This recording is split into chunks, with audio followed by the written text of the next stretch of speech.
So dalaygon ngayon Diyos sa walay katapusan. So kanunay jud andam jud ang tanan. Pinakalit ba nga Brad Joshua? Ah, ah, anyway, ang Ginoo jay magapadayag sa iyang pulong o mga ito siya sa iyang balang Espiritu Santo nga mao'y magagiha kanato sa iyang pulong. So matag lang ko kining una testimony nga din sa katong uh, kasal bitaw ni Sister Rolene og ni Juan. So sa wali ni pastor ako ang ihaming sa akong kinabuhi ba nga uh, I'm not a perfect husband to my wife. Also my wife not a perfect wife to me, but I have I have the only one is the perfect God nga nagiusa. So nay mga panghitabo bitaw mga trial sa kinabuhi. Then kanunay lang nga adunay tawag na to nga humbling experience.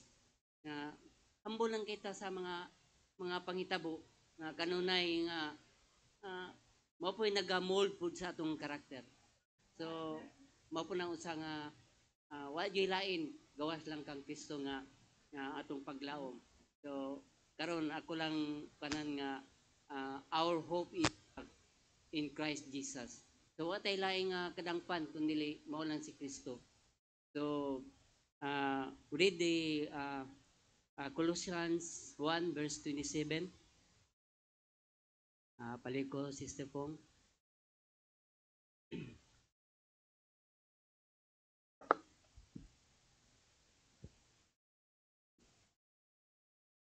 Colossians 1 verse 27. Gibutan sa Dios ang pagpaila ngadto kanila sa kadako gayud sa mga kadagaya sa himaya sa maong tinago yung mental tawag nga mystery things mga mga mga mystery ba nga mga tinago nga mga butang. So alang sa mga hintil ang tinago nga si Kristo anaa kaninyo. So nagaingon sa din nga ang paglaom alang sa himaya mao na nga our hope is in Jesus Christ. So nga bisa pa man sa mga trials and difficulties ang mga abot sa atong kinabuhi ato kanang natatang marag na atong naangkon ba nga adunay Ginoong Kristo nga mo'y naghatag kanato og sa kwan pa ba nga comfort. So mo'y naghatag kanato kining kalipay sa atong kasing-kasing natay paglaom kaniya dili lang sa mga sa achievement ang naabot. So karang tanan wala yun ay mahanaw yun ang tanan. So nagaingon po ang propeta sa Dios nga sa kanta ni Sister Tasya ganina nga way laing nga importante mo yun ang kalag. So maingon sa propeta sa love nga nothing but lose our soul. Adunay lay usala ka balyo niini nga minungdanon mao jud ang kalag. So ingon sa dito nga ang kwarta madunot, ang mga balay mahanaw lang kana isa pa na ang kalibutan, pero ang kalag dili jud mao nay pinaka-importante nga balyo sa usa ka tawo nga mawitagana ang kinabuhi sa atong Ginoong Kristo nga ang katong mituo musali kaniya makabaton og kinabuhing walay katapusan. So mo nang ingon diya nga bisan sa ang propeta nga nagakalipay siya nga nagakalipay ba ta mga igsoon nga na-overcome nato ang mga trials and difficulties. So bisag si Ginoong Kristo ni nga he overcome death, sickness, gikan sa grave hill. So way lain kundi si Ginoong Kristo. Mo na nga ang atong paglaom diha lang kang Ginoong Kristo. Isa sa Salmista David ningon sa nga itugyan ninyo kang Jehova ang inyong mga dalan ug sumalag kamo kaniya kay siya ang magabuhat niini. So adunay kamital is a most powerful di lang only nga prayer, the most powerful prayer, but secondly is kamital. Minta nato nga itugyan nato sa Ginoo ang atong mga bisang atong mga pangunahuna o ang atong mga panglihok, ang atong gipang trabaho, itugyan sa Dios. So mata nato sa Salmo itong kaganina, nothing but lost souls. It's the only thing that gets any value in it. Money passes away, homes decay and go away. Everything in the earth moves away. So, the only value, lasting value, I rather have one soul in glory. So, naingon sa nga, pinadyog ka importante that I want to Christ. Nga madaog diha kita kang Kristo nga mao jud ang kalag. So, to know and see that light of God circles around that soul. So, manatala ang kahayag, anang sirkula ng kalag na ng tao. Through all eternity. So, from eternity to eternity, ang kanang kalag, nagasidlak yung kanang kalag. My name be associated with that. So, ang imong ngalan, mo'y naga-associated po ato nga katong kalag from eternity to eternity. So, dili nga, tino nga kanang imong pangalan na Brother Dudoy, dili mo pangalan, kundi ang the real you ang nasa sulod nimo. That to have every penny of money in the whole earth. So, taas-taas na maigsoon. So, dito sa walin niya nga Israel, nga bisan ang propeta nga nagkatigulang na kita mga hamtong o mga idaran na usahay ang atong mga likod na nagasakit, back pain, pero ang sa mga batanon ang mga trials nila dili pa nila mabati.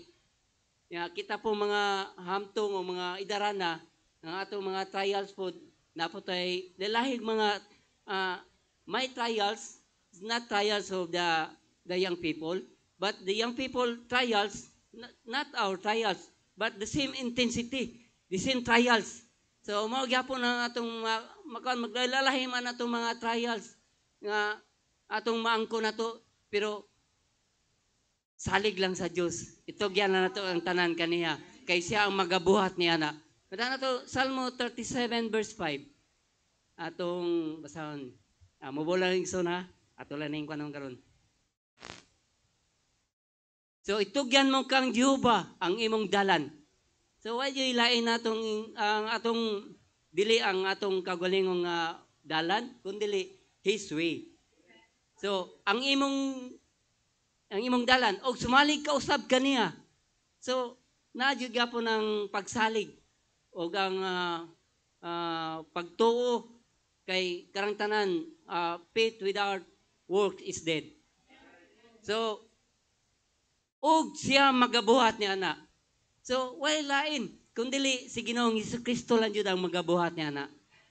So nato sa propeta Maigsoon nga bisag sa iyang mga trials and difficulties, padayon gyapon siya nagakalipay.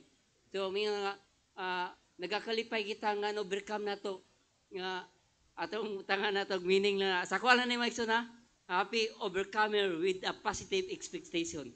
Amo na ang hope. Sa kuala ni Mike o sa inyo lalahi man tayong mga meaning. So sa kuala ni pero na overcome nato tanan nagakalipay ta nga sa mga trials and difficulties with a positive expectation. Unsa man nga expectation mga igsoon nga inig abot nga unya kining atong earthly tabernacle will be dissolved. We have one already waiting. So mo na ang atong paglaom mga igsoon. Moto sa unang Tesalonica 4 verse 13, una nga sila nga walay paglaom, mga mahitabo nga adunay mga linog, nga guba ng ilang mga building. So nawada na sila paglaom kay usab na sad, himo na po sila building, pero dinhi na sa kalibutan ang ilang paglaom. Ang ilang kalipay diri lang sa kalibutan, but the bride of Christ ang kalipay mao ang pulong sa Dios o ang promise sa Ginoo nga inig abot unya sa kalihang maadlaw, we are rise. We are meeting in the air.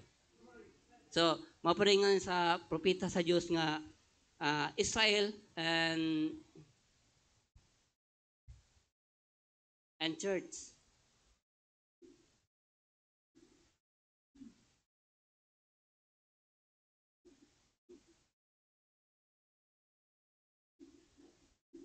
Make if you're getting old.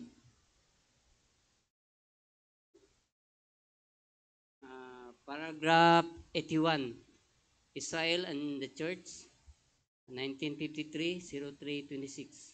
What difference does it make if you're getting old? Unsa day diferensya kung kita mamahimo nang kanang ma-mature na ta ba? Kanang tigulang na. Well, it's glory to God. So, wasa nang yun din nga na mga trials, gisulti niya nga diri nga sa iyang nagian. Padayon gyapon siya nagakalipay sa iyang sa iyang kinabuhi niya nga sa iyang ministry niya nga nakatigulang na siya pero ana siya, will, it is will. Glory to God. What does have anything to do with it? Closer home. Ana siya din. What does have anything to do with it? Unsa may mahimo nato ni nga tigulang na mayuta. Pero ang kana dayong magkatigulang na ta maigsoon kanang sa atong mga gipangbati nato dili na nato na isipon ingnon nato nga it is will, glory to God.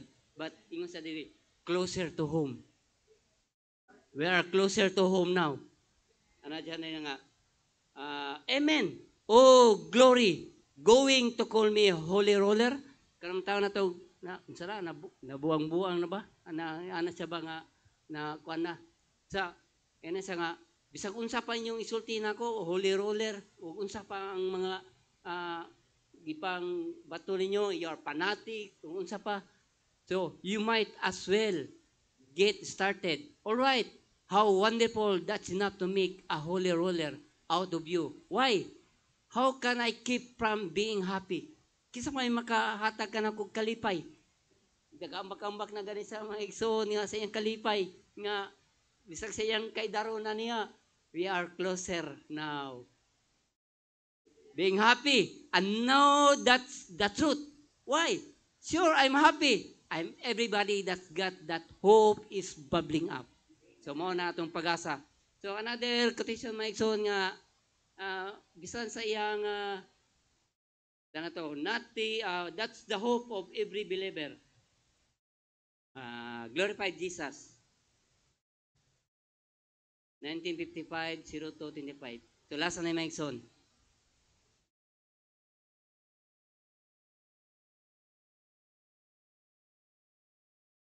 Call me a holy roller. Saka 43. Call me a holy roller. Fanatic. Unsa pa man niya. Anything you want to, as long as I'm buried in Christ. Bisa unsa pa may sulti sa ato ang maigsoon kung fanatic man o holy roller na unsa naman sila o unsa pa man, I'm buried in Christ. Our life is hid in God. Mo na Colossians 3 verse 3 ato lang basanon niya maigsoon.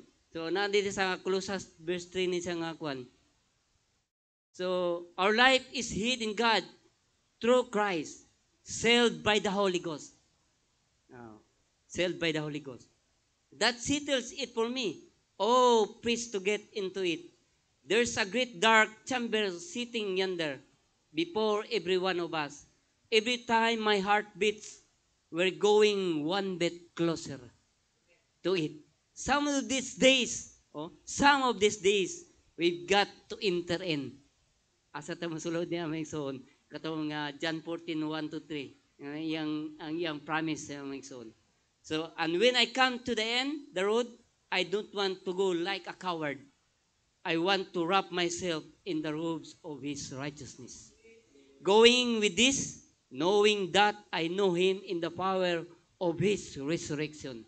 So Mabasa po na sa Philippus 3 verse 10. That when He comes again, He will call me from among the dead.